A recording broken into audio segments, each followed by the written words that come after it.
Olá, pessoal. Eu sou o Matheus, mas podem me chamar de Mago Analítico. E hoje nós vamos conferir como foi a última semana do método Pioneer. É a terceira semana desde que Dusk Morn foi lançada. Nas duas primeiras semanas a gente teve o Azorius Control dominando, depois a gente teve muitas variações de Rakdos e um Rakdos Tree ganhando um torneio enorme. E nós vamos ver como foram os torneios dessa última semana.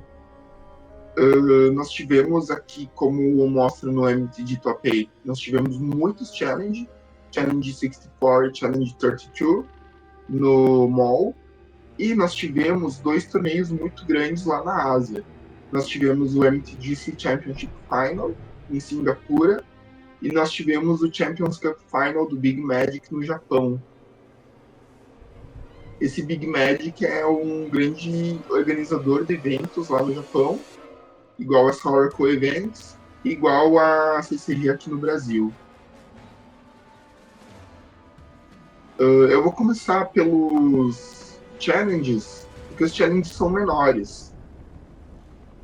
Vamos lá. A gente teve um challenge aqui com surpresas no top 8. A gente teve o Izeten Soul, aparece aqui como Artifacts Agro, mas é o Izeten Soul. Para quem não conhece, o Izeten Soul, ele funciona assim. Ele vai colocar muitos artefatos no jogo através de cartas como, por exemplo, o Voldaren Epicure, que cria uma ficha de sangue. A gente tem também o Smuggler's Copter como artefato. Eu não lembro se é só a Siren. Ah, sim, a Siren cria um mapa. E aí, a gente tem também o Shadow Spear. E a gente tem a Darksteel Citadel, que é um terreno artefato e é indestrutível. É indestrutível, mas pode ser exilado. Então, tudo bem, há formas de remover.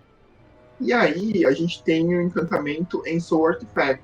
É um encantamento que custa só 2 de mana. Então, assim, o ideal é o deck conseguir fazer isso no turno 2.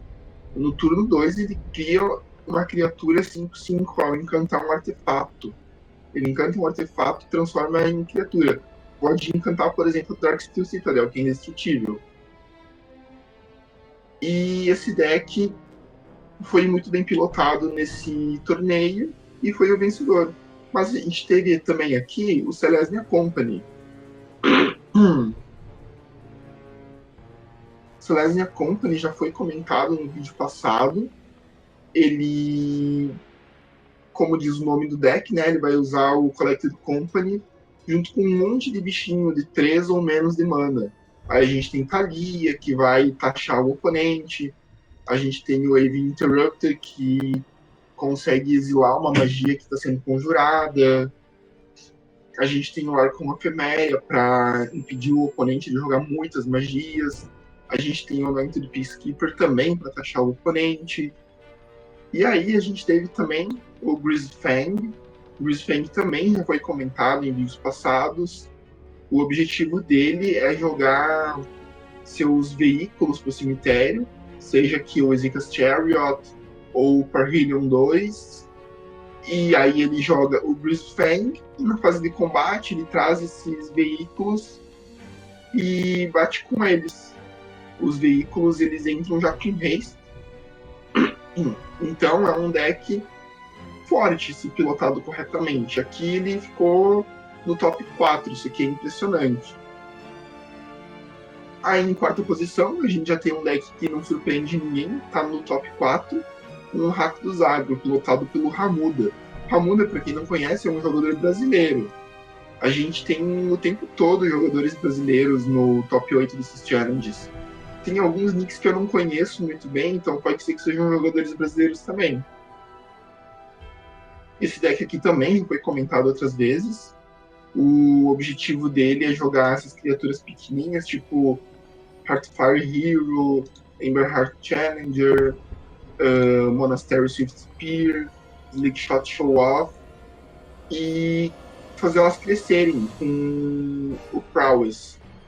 O Heartfire Hero não tem Prowess, Mas, quando ele é alvo de uma magia ou habilidade que o jogador controla, ele ganha um contador +1/+1. E quando ele morre, ele causa dano igual ao seu poder a cada oponente. Claro, no Pioneer a gente tem um oponente só. Mas esse a cada oponente é para caso seja usado em Commander. Só que nessa lista aqui a gente teve também mais um ratinho, esse Manifold Mouse. O que esse Manifold Mouse faz? Ele tem Offspring. O Offspring faz com que ele crie cópias de si mesmo. Cópias tokens, mas que tem... Se eu não me engano, elas são cópias que têm custo de mana. Então, tipo, não é um token sem custo de mana como normalmente funciona. Só que ao invés de criar uma cópia exata, cria uma cópia que é 1/1.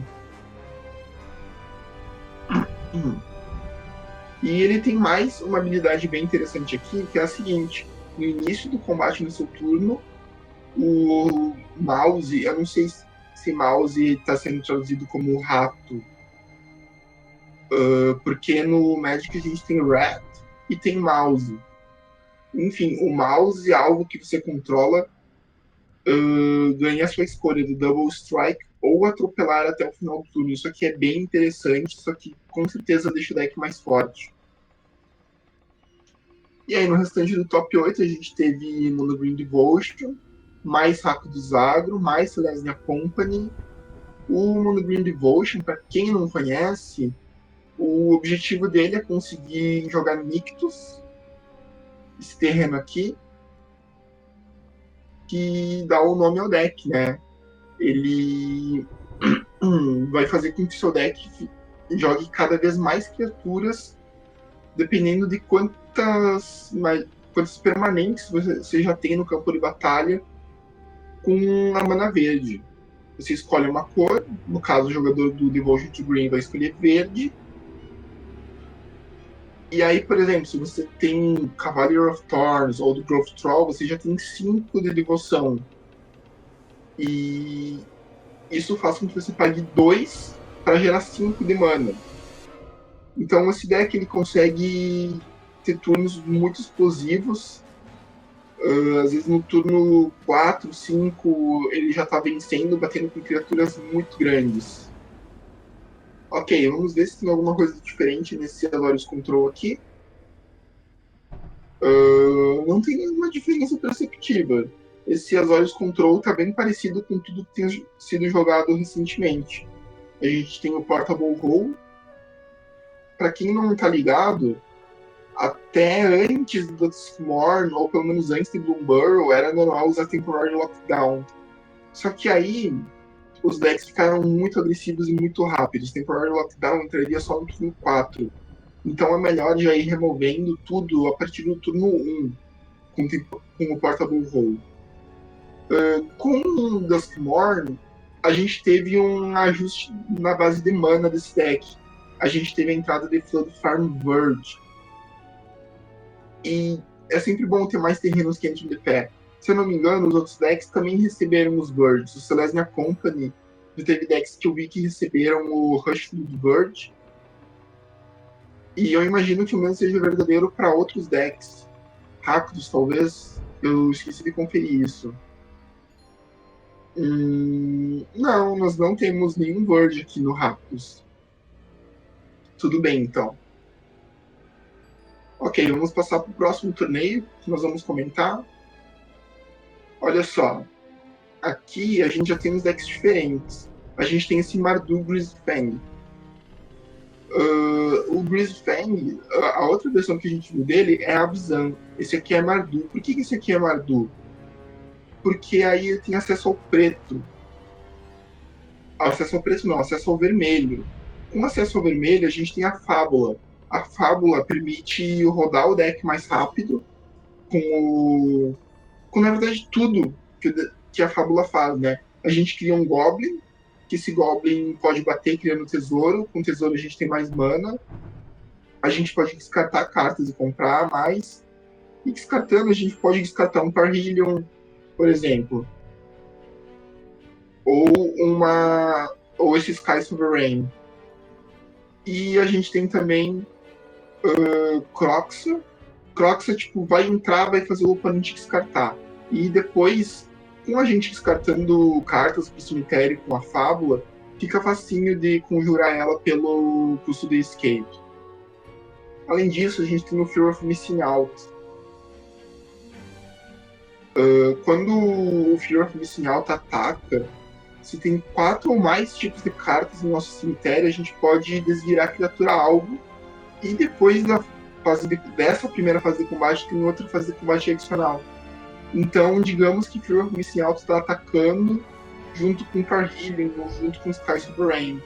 A gente desvira um desses e vai ter uma fase de combate adicional, então vai causar mais dano.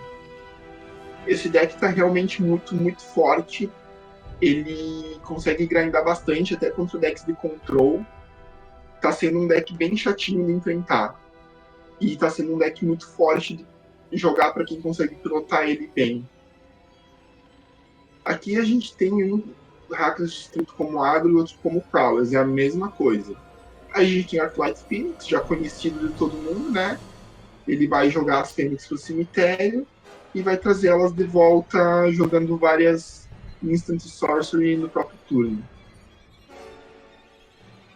Aí nós temos o deck de humanos. Vamos ver esse aqui. Esse aqui é o deck de humanos, é o Azorius Humanos. Eu lembro que antes de chegar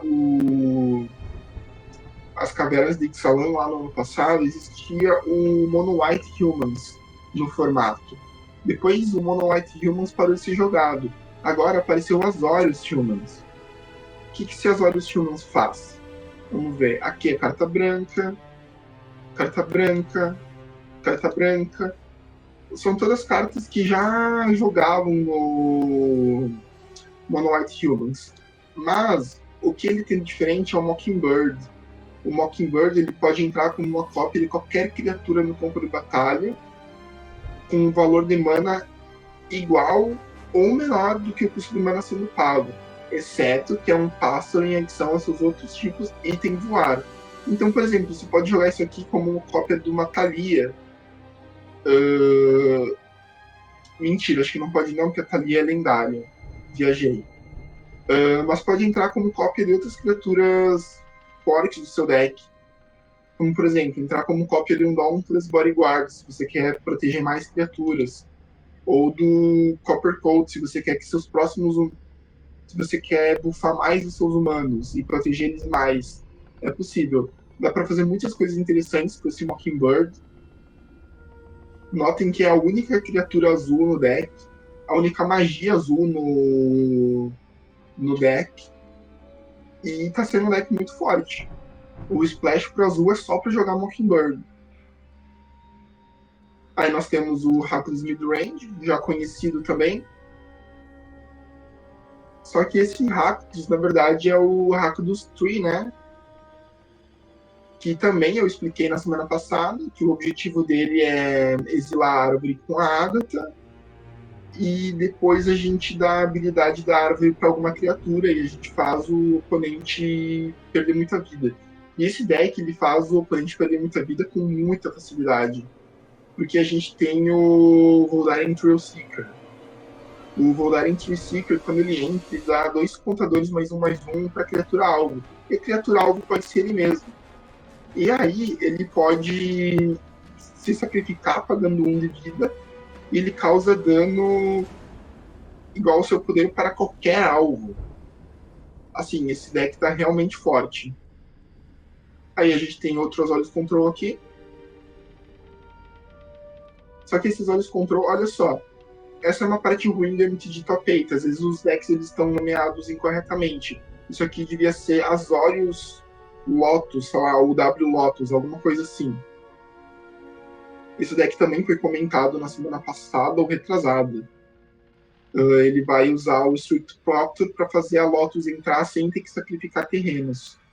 Então, ao longo do jogo, a gente vai ter muita mana disponível. A gente joga a Hornlock Whale no turno do oponente, ela entra virada, mas no nosso turno ela já vai bater. Ok, vamos ver próximo torneio aqui. Olha só, mais um Artifacts Agro, mais Mardu, mais Rakdos, mais Fênix. A gente teve um Transmogrificar aqui. Transmogrificar, para quem não conhece, ele é um deck que vai criar vários tokens e criaturas, e depois ele vai usar a magia Transmogrificar para exilar esse token, e a gente vai revelar cartas do topo do baralho até revelar uma carta de criatura. E só tem 2 cartas de criatura nesse baralho, 2 Atraxas. Então a gente vai ter a Atraxa entrando, a gente revela as 10 cartas do topo do nosso baralho. Para cada tipo de carta, a gente colocou uma carta daquele tipo na nossa mão. Então, assim, a gente põe uma criatura gigante no campo de batalha, no turno 4, e a gente enche a nossa mão de volta. É um deck muito forte. A gente tem Enigmatic Incarnation. Enigmatic Incarnation está jogando muito. Se eu não me engano, eu já comentei em outro vídeo sobre esse deck. O Enigmatic Incarnation, com frequência, ele vai sacrificar a Leyline Binding para trazer a Traxa. Mas, quando não puder trazer a Traxa, a gente pode trazer outras coisas, se tiver outras coisas para a gente sacrificar. Tem esses Overlords aqui que estão sendo muito interessantes. A gente tem o Overlord of the Baelmore, que vai fazer a gente milar e trazer criaturas do cemitério para nossa mão. A gente vai ter o Overlord of the Boiler Builds, que dá 4 de dano quando entra e quando ataca. O Overlord of the Flood Pits, compra 2 cartas, descarta uma carta. Isso aqui é muito bom para rotação, para girar o deck, porque é um deck de 80 cartas. Aí a gente tem o Overlord of the Hauntwoods, cria fichas de terreno, aumentando a nossa mana. Esse deck aqui ele tá muito, muito bom, muito poderoso. Vamos ver aqui. Aqui, esse outro Challenge 32, a gente tem uma surpresa, um Mono Blue Control. O que esse Mono Blue Control faz? Ele usa aquela baleia que eu comentei no Lotus. Ele usa o Brazen Borrower. Esse aqui já é um conhecido desde 2019, quando saiu no Trono de Eldraine. O Petty Theft dele, ele permite voltar uma permanente num terreno que o oponente controla para a mão dele. Então isso aqui é uma solução, por exemplo, para quando o oponente joga um encantamento que a gente precisa que volte para a mão do oponente, como por exemplo o Rainun. Aí a gente tem o Mirror Shell Crab, que a gente pode descartar ele para anular uma magia ou habilidade a menos que o controlador pague 3. Cara, isso aqui é muito interessante, porque não é só anular spell, é anular habilidade. Então é como se fosse um. Eu ia dizer que é como se fosse um Normalize, mas o Normalize custa só 2 de mana. Ainda assim, uma habilidade muito útil.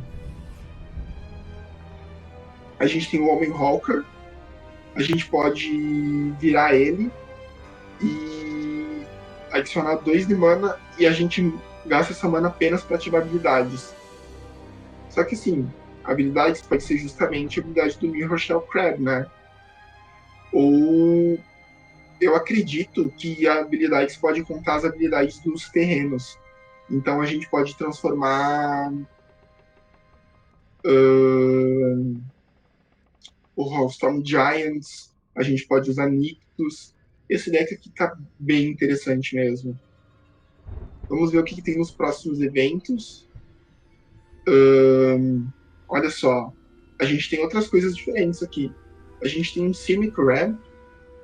O que esse Simic Ramp faz? Eu joguei contra isso aqui esses dias no Arena. E contra mim, o cara não conseguiu fazer nada. Porque o tempo todo eu matava as criaturas dele e ele não estava usando muitos counters contra mim. Eu acho que no game 2 ele conseguiu usar um negate para anular um Teferi meu. mas ainda assim não foi o suficiente. Eu consegui atrasar bastante o jogo dele. Enfim, o que esse deck vai fazer é ficar puxando muito terreno dentro do deck. Ele usa Yorion, então é um deck de 80 cartas. E aí, para bater, ele tem o Spinewoods Armadillo, que tem Alcançar, e tem o Lar de 3. Ele tem essa magia aqui, o Blue Sun's Twilight, que pode ganhar controle da criatura alvo com custo de mana X ou menos. Se X é 5 ou mais, cria um token que é uma cópia dessa criatura. Eu imagino que contra decks agro isso aqui é bastante bom, porque ele tem muita criatura, ele traz mais terreno, então ele consegue conjurar rápido as criaturas de custo alto, ele ganha controle com esse Blue Sun's Twilight. Eu até fiquei com vontade de fazer um vídeo jogando com esse deck, eu acho que depois eu vou fazer, hein? Não vai ser no Arena, vai ser no Mall. Aí a gente tem o Creativity, que é bem parecido com o. Eu ia dizer que é bem parecido com a ideia do hack do Stones Mobilify, mas não é tanto, porque esse aqui ele usa o Torrential Gear Hulk. Ele cria artefatos, aí depois ele usa a Indomitable Creativity para destruir os artefatos e trazer criaturas do deck. As criaturas vão ser o Torrential Gear Hulk. O que o Torrential Gear Hulk faz? Quando ele entra no campo de batalha, você pode conjurar a instant alvo do seu cemitério sem pagar o custo de mana. Então a gente pode trazer o Torrential Gear Hulk para conjurar de novo um Deduce, a gente precisa comprar carta, para conjurar uma Sublime Epiphany, para conjurar um Two Steps Ahead, que é um counter, Torch the Tower. Claro, o Indomitable Creativity é uma sorcery, então a gente nunca vai conseguir jogar isso em velocidade instantânea. Mas se o Gear Hulk estiver na nossa mão, a gente pode jogar ele em velocidade instantânea para ter uma resposta no momento necessário. A gente tem um deck aqui que é uma novidade, Relic of Legends. O que este deck faz? É um deck de Collected Company e com esse artefato Relic of Legends você vira uma criatura lendária não virada que você controla e você adiciona um de mana. Eu já joguei com esse deck aqui no mall. Ele é um deck chatinho de enfrentar. Ele não aparece sempre, então é um deck que tipo, poucas pessoas pilotam e não é sempre que pilotando ele tem resultado. Mas a ideia dele é gerar muita mana, colocar as criaturas no campo de batalha e bater. Ele não vai necessariamente fazer isso rápido, mas quando ele faz isso, ele consegue matar. E aí, vamos ver. Outra surpresa que a gente tem é um Rakdos Control. Qual será que é esse? Ah, é o Rakdos com Unstoppable Slasher. O que o Unstoppable Slasher faz? Eu expliquei isso aqui num outro vídeo. Ele, quando causa dano de combate ao jogador, o jogador alvo perde metade da vida. Isso aqui é bem complicadinho se for deixado no campo de batalha.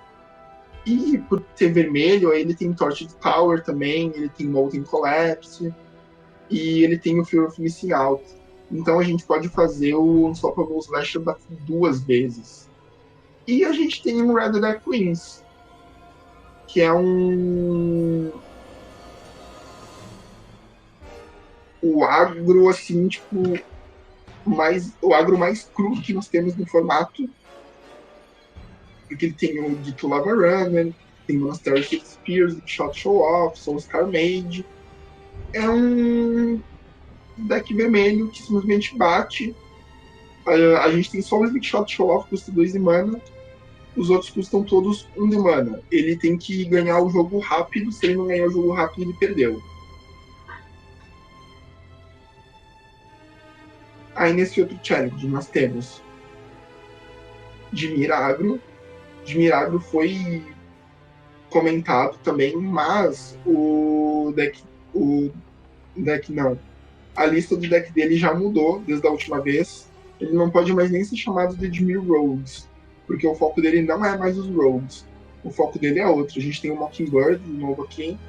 A gente tem o Flood Pit Drowner, que olha só o que ele faz. Quando ele entra, vira a criatura alvo que o oponente controla e coloca um stun counter on it. Um marcador de stun, o que é atordoamento. E aí depois nós podemos pagar mana, virar e embaralhar o Flood Pit Drowner e a criatura alvo com o marcador de atordoamento nos baralhos dos controladores. Então, o Flood Pit Drowner ele permite a gente tirar uma criatura do campo de batalha. A gente não está matando ela, a gente não está exilando, mas a gente está tirando ela efetivamente do campo de batalha. A gente tem o Moon Circuit Hacker. Toda vez que ele causa dano de combate a um jogador, você compra uma carta. Se você fizer isso, descarte uma carta a menos que ele tenha entrado no campo de batalha nesse turno. Ele pode entrar no campo de batalha com ninjutsu, né? Então ele entra com ninjutsu, bate, compra uma carta e você não descarta. Isso aqui é muito legal. A gente tem aqui Group Prowess. É uma ideia parecida com aquele hack dos Prowess, só que ele vai usar Questing Druid, por exemplo. O Questing Druid, o Secret Beast, ele permite exilar cartas do topo do baralho e até o fim do próximo turno você pode jogar essas cartas. Então ele aumenta as nossas cartas na mão virtualmente por um período. Isso aqui é muito legal para fazer o deck jogar mais coisas. Aí a gente tem mais saco de control, mais Mardu do Spec, a gente tem o Lotus Field, que mal precisa de explicação, porque já é muito conhecido. A gente tem o Blood Ladder Slasher Black Control, que usa o Slasher e usa o Blood Ladder of Aquazots. Esse Blood Ladder of Aquazots é bastante forte, está jogando muito no formato. O preço dele na Liga Magic teve um spike, inclusive. Se um oponente fosse perder vida durante seu turno, ele perde o dobro daquela vida.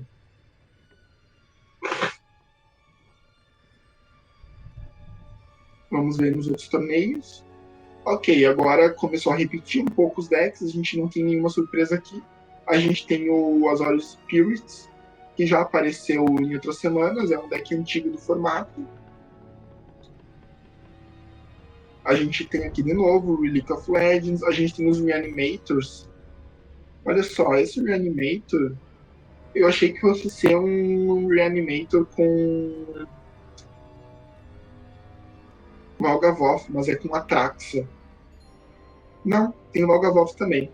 Então tem várias coisas. A gente vai ficar jogando coisas pro cemitério com a Fábula e a gente traz de volta com Rite of the Moth. Não é um deck que eu tenho visto muito, que tem aparecido muito nos torneios, mas é um deck que consegue ser forte em certas ocasiões. O que temos aqui? Nenhuma novidade. Quer dizer, em relação aos outros, a gente tem o Boros Convoke. A gente vai ter o Venerated Loxodon, que entra com Convoke. Deixa eu ver se a gente tem outra carta com Convoke.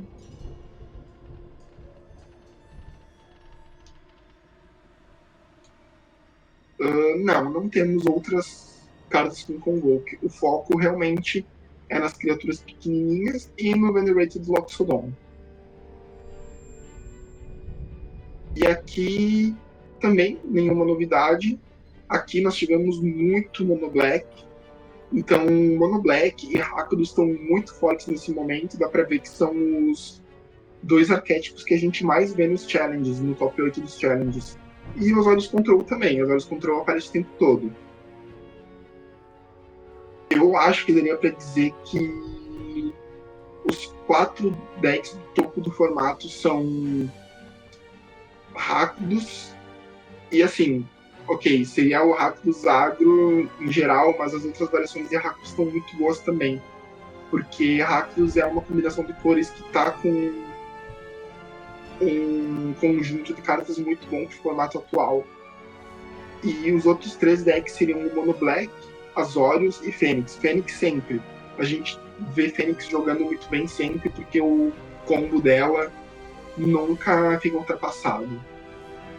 Indo aqui para os eventos maiores, a gente teve 2 Mono Black na final desse torneio aqui no Japão, e no resto do top 8 a gente teve Fênix, Rakdos, Red Deck Wings, Selesnya, Rakdos Control, Transmogrificar. Então, olha só, fora o Selesnya Company, todos os decks do top 8 tinham vermelho ou preto. Vermelho e preto parecem ser as cores mais fortes do formato atualmente. Porque antes eu falei quais seriam os top 4 decks do formato. Apenas as Azorius Control não tem preto nem vermelho. E ele só se mantém no formato porque ele tem uma efetividade muito grande de ir limpando a mesa conforme as ameaças aparecem. E no MTGC Championship a gente teve mais Rakdos, Enigmatic Incarnation, Arclight Phoenix, Incarnation. Eu tô surpreso com tantos Incarnation aqui nesse top 8. A gente teve um Mono Black e a gente teve um Humans. Com certeza é aqueles olhos Humans. Era mesmo. E, finalmente, agora que nós já vimos os torneios que aconteceram na última semana, vamos ver quais estão sendo considerados, conforme as estatísticas do MTG Decks, os top decks do formato. Tier 1. Ok, em popularidade, os 3 mais populares são Rakdos, Azorius, Zed. E aí, logo embaixo, tem o Enigmatic Incarnation. Ele realmente tem subido em popularidade por causa dos. Como é que é o nome? Cara, eu até tenho que olhar porque eu esqueci o nome desses bichos. Aqui, os Overlords. Esses Overlords aqui estão muito fortes. E logo embaixo a gente tem o Mono Black. Então talvez eu esteja errado. Talvez o top 4 não seja Mono Black e esses outros. Talvez não faça sentido falar em top 4. Seria necessário olhar melhor os dados. De qualquer maneira, esses estão sendo os decks mais populares do formato nas últimas 2 semanas. E nas últimas 2 semanas, está sendo esse aqui o win rate dos decks mais jogados. Olha só, tá bastante saudável se a gente parar para pensar, se a gente analisar bem. Porque os decks mais populares do formato, do Rakdos ao Mono Black, os 6 decks mais populares do formato, eles estão entre 50% e 52% de win rate. Onde eu vi 52%? Aqui, o Mono Black. O Mono Black é o que está com mais win rate. O que tem menos é o Rakdos Transmogrify. Mas ainda assim, é 50% de win rate. Vamos ver para que o Rakdos Transmogrify perde. Ele perde muito pro Zed, pro Enigmatic Incarnation. E é isso. O Enigmatic Incarnation perde muito para os Azorius Control. O Azorius Control perde muito pro Zed Phoenix e pro Rakdos Transmogrify. Pro Mono Black também. São partidas realmente bem difíceis para ele. Já ele ganha muito do Rakdos Prowess.